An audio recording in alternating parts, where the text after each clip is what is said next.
Digital marketing के अलावा कौन कौन से टूल्स हैं, कौन कौन से स्किल्स ऐसे हैं जिनको सीखना ज़रूरी है? अच्छा, डिजिटल मार्केटिंग के अलावा मैं समझता हूँ कि आपको सॉफ्टवेयर डेवलपमेंट की साइड पे जाना चाहिए, आपको वेब डेवलपमेंट की साइड पे जाना चाहिए, ऐप डेवलपमेंट की साइड पे जाना चाहिए, और सैस बिजनेस के अंदर जो है ना वो आपको ज़रूर आना चाहिए। सैस बिजनेस मतलब सॉफ्टवेयर बिजनेस ही होता है। फॉर एग्जांपल, अच्छा, सॉफ्टवेयर बिजनेस के अंदर आप अगर आते हैं ना, एक बड़ी मज़े की चीज़ है जो सैस की कैटेगरी के अंदर आता है, उसमें यह है कि आपको ना सॉफ्टवेयर बनाने की ज़रूरत नहीं है। सॉफ्टवेयर बनाएगा कोई और, आप उसका वाइट लेबल ले लें, अपने लोगो अपनी ब्रांडिंग के साथ बेचें। अच्छा, ठीक है, आपने सॉफ्टवेयर बनाया है, हर चीज़ रेडी है, मैं आपको पर मंथ सब्सक्रिप्शन पे करूंगा उसकी, आपसे सॉफ्टवेयर ले लूंगा वो। अच्छा, अब अगर और वो मैं आगे बेचूंगा, और वो आपसे लेकर आपसे $50 का लेकर आगे वो मैं $100 का बेचूंगा।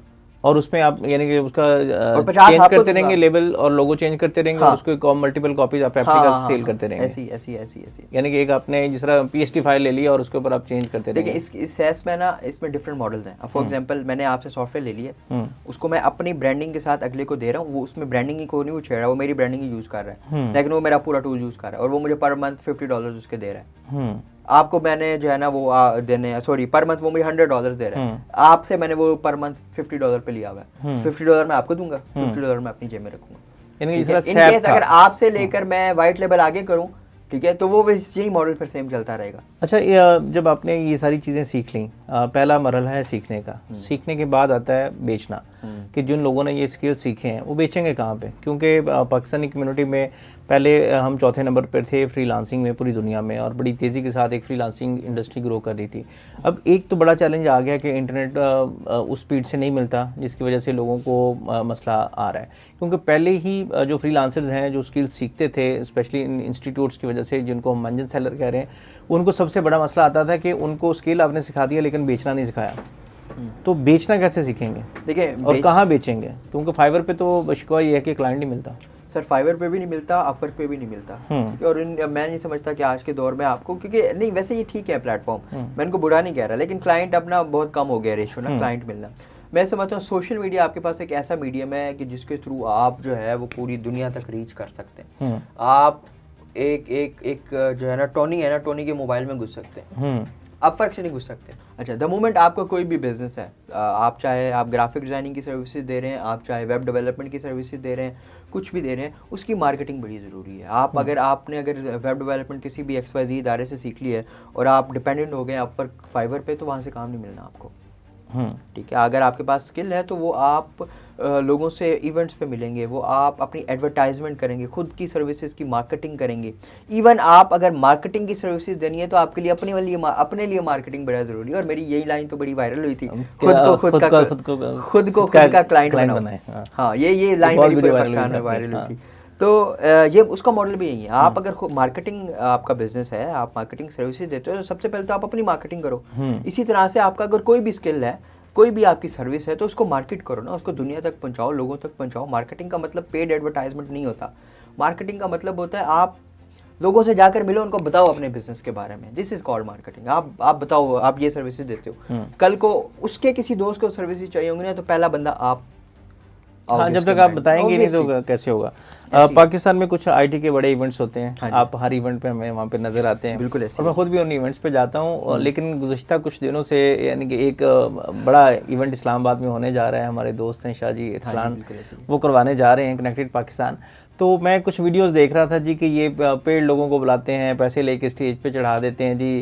अंजमन इस्ताइश बामी है जी, तू मुझे गुरु कहे, मैं तुझे गुरु कहता हूँ। तो वो इस तरह का एक सिलसिला चलता है। इवेंट्स पे जाना कितना ज़रूरी है? क्या ये वाकई आपके बिजनेस को ग्रो करता है? सर, बहुत ज़रूरी है। मैं आई थिंक कनेक्टेड पाकिस्तान के, मैं कोई तकरीबन मुझे 3 साल हो गए, 4 साल, हाँ 3 साल तो हो गए। मैंने इनके ग्रोथ समिट भी अटेंड किए हुए हैं, मैंने कनेक्टेड पाकिस्तान के बड़े इवेंट्स भी अटेंड किए हुए और एज अ स्पीकर अटेंड किए हुए हैं। तो मैं समझता हूँ कि इस तरह की नेटवर्किंग और इस तरह की गैदरिंग होना बड़ा ज़रूरी है। ठीक है, आपके लिए मैं आपको एक सीधी बात बताऊं, कनेक्टेड पाकिस्तान के 2021 वाले इवेंट के अंदर मैं एज अ पार्टिसिपेंट बैठा था। 2022 वाले इवेंट में मैं एज अ स्पीकर था। ठीक है, तो कहीं ना कहीं क्या हुआ कि मैं अपने ना उन लोगों के साथ कनेक्ट हो गया जिनको मैं सोशल मीडिया पे देखता था। लाइव मेरे सामने खड़े थे, मैं लाइव सवाल कर सकता था उनसे। तो मैं समझता हूँ पाकिस्तान की, क्योंकि कनेक्टेड पाकिस्तान जो जब मैंने इस इंडस्ट्री के अंदर आया तो मैंने पहला इवेंट वो देखा। उससे पहले मैंने कोई आईटी इवेंट अटेंड नहीं किया था अपनी पूरी लाइफ में।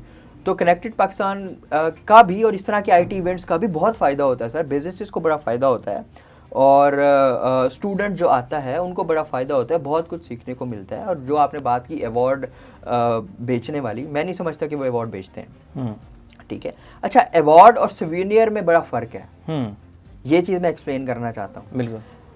आपने अगर किसी गेस्ट को बुलाया है, ठीक है, किसी को गेस्ट ऑफ ऑनर के तौर पे आपने बुलाया है, किसी को आपने स्पीकर बुलाया है, तो आप जब वो स्पीच करके हटता है तो आप उसको एक यादगार के तौर पे कुछ सिविनियर देते हो, कुछ देते हो।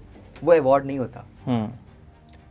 अवार्ड वो होता है कि जिसकी स्पेशल एक कैटेगरी होती है और उसके अंदर जो है अनाउंस किया जाता है बाकायदा कि हम ये अवार्ड इसको देने जा रहे हैं। और वो जब कनेक्टेड पे अवार्ड होता है तो इस तरह नहीं होता कि सिंगल बंदा आके अवार्ड देता है फिर सारे इकट्ठे हो जाते हैं। एक वहाँ केक कटिंग होती है, प्रॉपर उसको अवार्ड दिया जाता है, तो वो नहीं बिकता। उसकी तो बड़ी वेरिफिकेशन है सर, वो तो बल्कि मुझे आइडिया हुआ है इस चीज़ का, उसकी बड़ी वेरिफिकेशन है। और लाइव जो है ना वो कॉल के ऊपर बड़ी वेरिफिकेशन है अगर आप आउट ऑफ सिटी हैं तो वो, और फिर आवाम सेलेक्ट करती है। तो लोग क्या कर देते हैं बेसिकली ना, जो लोग ये बात करते हैं कनेक्टेड पाकिस्तान अवार्ड बेचता है, वो अवार्ड नहीं बेचता, वो बेचारा वो सिविनियर देता है, वो आवाम समझ लेती है ये अवार्ड है, आवाम समझ लेती है ये अवार्ड है। तो ऐसा नहीं है, अवार्ड की कैटेगरी अलग होती है। अवार्ड का आप जब किसी को अवार्ड देते हो तो उसका मतलब ही कुछ और होता है। अच्छा, इसमें एक और मैं मीम देख रहा था, सोशल मीडिया पे मीम्स भी बहुत चलती हैं आजकल। मैं उस ई कॉमर्स वालों में और आईटी वालों में थोड़ा सा घुसा हुआ हूँ, तो उन्हीं ग्रुप्स की मुझे मीम शो हो रही होती हैं। तो वहाँ पे एक मीम चल रही थी कि राजा फेसबुक पे ऐड चलाना ही डिजिटल मार्केटिंग नहीं होता। हाँ जी, बिल्कुल ऐसी। तो इसको थोड़ा सा एक्सप्लेन करेंगे, what is digital marketing in actual? हाँ, ये बड़ा इंपॉर्टेंट, बड़ा अच्छा सवाल किया आपने। देखिए, डिजिटल मार्केटिंग का मतलब ये है कि आप अपना कोई भी बिजनेस है उसको आप डिजिटली सेल करते हो, डिजिटल प्लेटफॉर्म के ऊपर, जैसे फेसबुक, इंस्टाग्राम, यूट्यूब, गूगल, ठीक है, इनके ऊपर आप सेल करते हो। तो बेसिकली आप किसी भी प्रोडक्ट को ऑनलाइन जो है वो लेकर आते हो, कोई भी बिजनेस ऑनलाइन लेकर आते हो, ठीक है, और उसकी पेड कैंपेन्स करते हो, चाहे वो आप गूगल के ऊपर करो, चाहे वो आप मेटा के ऊपर करो, ठीक है। तो this is called digital marketing ना, कि आप मार्केटिंग करते हो डिजिटल वे के अंदर, आप फिजिकल नहीं करते। फिजिकल में क्या होता है, आप पैनाफ्लेक्स लगाते हो, ब्रोशर्स देते हो, आप फिजिकल प्रिंटिंग के अंदर जाते हो, उसको फिजिकल मार्केटिंग कहते हैं। डिजिटल में आप जो चीज़ मोबाइल के ऊपर हो रही है ना, जो चीज़ इंटरनेट के ऊपर हो रही है, वो डिजिटल मार्केटिंग है। डिजिटल मार्केटिंग के अंदर सोशल मीडिया मार्केटिंग है, एसईओ है, ईमेल मार्केटिंग है, डेवलपमेंट है, आपकी ग्राफिक डिजाइनिंग भी डिजिटल मार्केटिंग में आती है, ठीक है। तो इस तरह करके ना बहुत ज़्यादा इसके अंदर जो है ना वो फील्ड है। फिर आप खाली एसईओ को छेड़ें, एसईओ के अंदर अपनी कितनी ब्रांचेस निकलेंगी, on page SEO, of page SEO, back and, front end, ठीक है। इस तरह डेवलपमेंट साइट है, डिजाइनिंग साइट है, ईमेल मार्केटिंग को खोलें उसके अंदर कितनी सारी चीज़ें निकलेंगी, सोशल मीडिया मार्केटिंग को खोलें उसके अंदर कितनी सारी चीज़ें निकलेंगी। तो ये बेसिकली एक बहुत बड़ा फील्ड है। मुझे ना हर सुबह जब मैं उठता हूँ ना तो मुझे एक मैसेज आया होता है, मसूद भाई, ठीक है। वो जब मैं मैसेज खोलता हूँ तो उन्होंने ना मसूद भाई ऊपर लिखा होता है, नीचे एक स्पेस देके थोड़ा लिखा होता है कि अगर आप अपने घर के पुराने एसी बेचना चाहते हैं हाँ। तो वो इस नंबर पर रब्ता करें, ठीक है। बिला नागा मैसेज। ये भी डिजिटल मार्केटिंग ही है, ये डिजिटल मार्केटिंग ही है। ये आपको फिजिकल तो नहीं मिला वो बंदा, हाँ। वो आपको कराची में बैठ के अगर ये मैसेज कर रहा है मिसाल के तौर पे, आपको ऑनलाइन कर रहा है, डिजिटल उसके ऊपर कर रहा है, डिजिटल मार्केटिंग है। अब मैं ये नहीं कह रहा कि ये व्हाट्सएप का पूरा डिजिटल मार्केटिंग, मैं आपको एक एग्जांपल दे रहा हूँ। तो इसी यानी एसएमएस जो मार्केटिंग है ये भी उसी का, ये भी इसी के अंदर आता है। वो ये इस तरह के एसएमएस आते हैं कि अपने घर के पुराने एसी बेचें, कोल्ड एसएमएस। हाँ जी।